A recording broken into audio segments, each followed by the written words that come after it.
भ्रष्टाचारी रिश्वतखोर दलाल अब होंगे जेल में। सर, ये जो आपकी अपराध निरोधक मीटिंग है, इसमें आप क्या कहना चाहेंगे? आज उत्तर प्रदेश अपराध निरोधक समिति की जिला इकाई कासगंज की एक महत्वपूर्ण बैठक है, जिसमें जिला इकाई के लगभग सभी पदाधिकारी सम्मिलित हुए हैं। कासगंज जिला अपराध निरोधक कमेटी के जो सचिव बनाए गए हैं, जो पदेन जेल पर्यवेक्षक होते हैं, वो श्री शैलेंद्र मिश्रा जी हैं, और उनकी टीम में महिला शक्ति भी है और सभी लोग भी हैं। लगभग कितने लोग शामिल होंगे? लगभग 35-40 लोग इस टीम में काम करेंगे।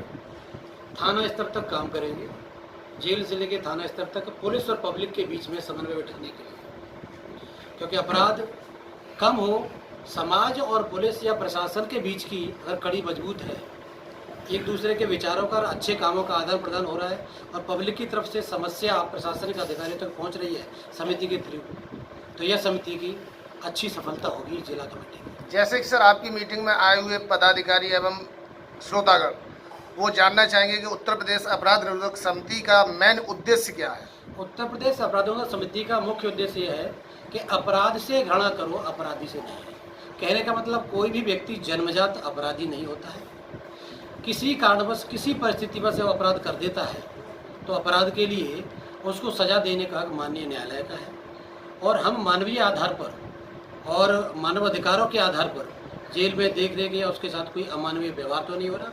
उसके बाद अगर जेल से अच्छे व्यवहार के आधार पर या किसी आधार पर छूटता है तो समिति के सदस्य उस पर नज़र रखें और प्रशासन को समय से यह सूचना दें कि यह व्यक्ति सही काम कर रहा है या अपराध की धारा में दोबारा चला गया। जैसा कि सर हमारे जनपद कासगंज में आए दिन अपराध की कई एक घटनाएं सामने आती हैं और कई एक ऐसी संस्थाएं हैं, ऐसे ग्रुप हैं जो उन पर काम करते हैं और नियंत्रित का वायदा करते हैं, लेकिन ऐसा कुछ नहीं, सिर्फ एक खोखले वादे नजर आते हैं और समितियों के गठन के नाम पर एक मोटे चंदे की वसूली की जाती है। जी, मैं आपको ये सबसे पहले ये क्लियर कर दूं कि उत्तर प्रदेश अपराध निरोधक समिति वो समिति है जिसकी जिला कमेटी के अध्यक्ष पदेन जिलाधिकारी महोदय होते हैं।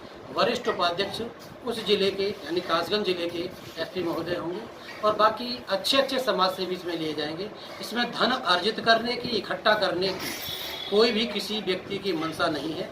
यदि ऐसा होता है, चाहे हमें मीडिया बंधुओं के माध्यम से चाहे किसी अन्य माध्यम से सूचना मिलती है, तो उस पर तत्काल कार्रवाई की जाएगी। अपराध कम कैसे हो इस पर काम करना है, न कि अपराध को हम आर्थिक रूप से या किसी रूप से बढ़ाएं, उस पर काम नहीं करना है। जैसा कि सर अभी आपने बताया कि अपराध निरोधक समिति का जो पदेन अध्यक्ष होता है वो डिस्ट्रिक्ट मजिस्ट्रेट होते हैं जी, और वाइस प्रेसिडेंट जो होते हैं डिस्ट्रिक्ट पर, वो कहना चाहिए एक आईपीएस महोदय, अपर पुलिस अधीक्षक जी को आप बता रहे हैं। जैसे कि आप बता रहे हैं आईएएस महोदय और अपर पुलिस अधीक्षक महोदय इसके पदेन अध्यक्ष एवं उपाध्यक्ष होते हैं। जब हमारे जनपद में इस उत्तर प्रदेश अपराध निरोधक समिति को लेकर मीटिंग होती है तो क्या उस मीटिंग में उनका आना ऑथराइज होता है या नहीं? मैं आपको बताया, प्रदेश की लगभग सभी जिलों में ये समिति काम कर रही है और अभी तक 47 जिलों में काम कर रही है मेरे जानने में।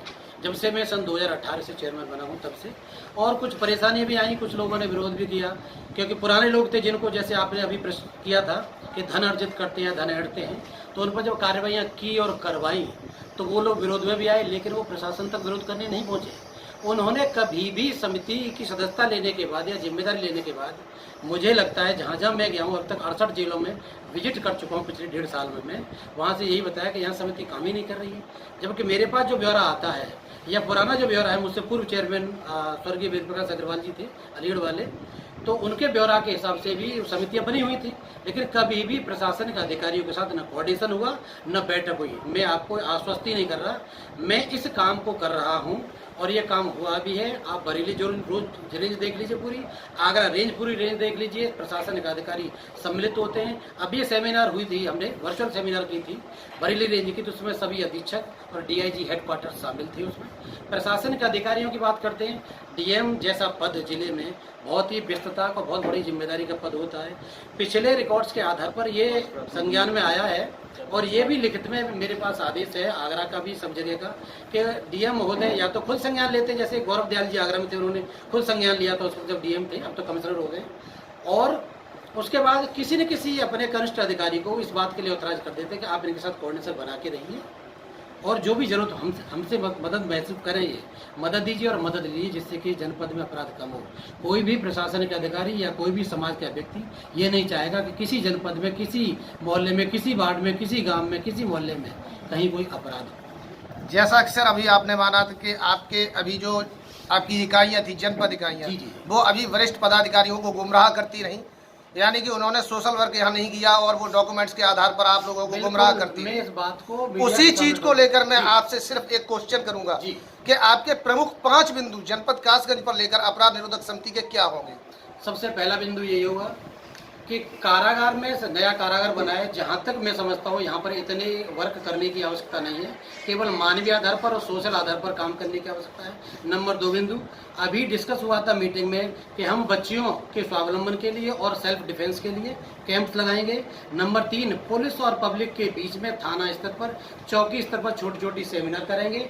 नंबर 4 महिलाओं के विरुद्ध जो अपराध बढ़ रहे हैं, तो महिलाओं के विरुद्ध बढ़ते हुए अपराध को देखकर उनके अधिकारों के प्रति जागरूक करेंगे। अधिकारों का मतलब ये नहीं कि कोई अधिकारों का हनन करे या अधिकारों की दुहाई देकर कोई अन्य वर्ग पर जाति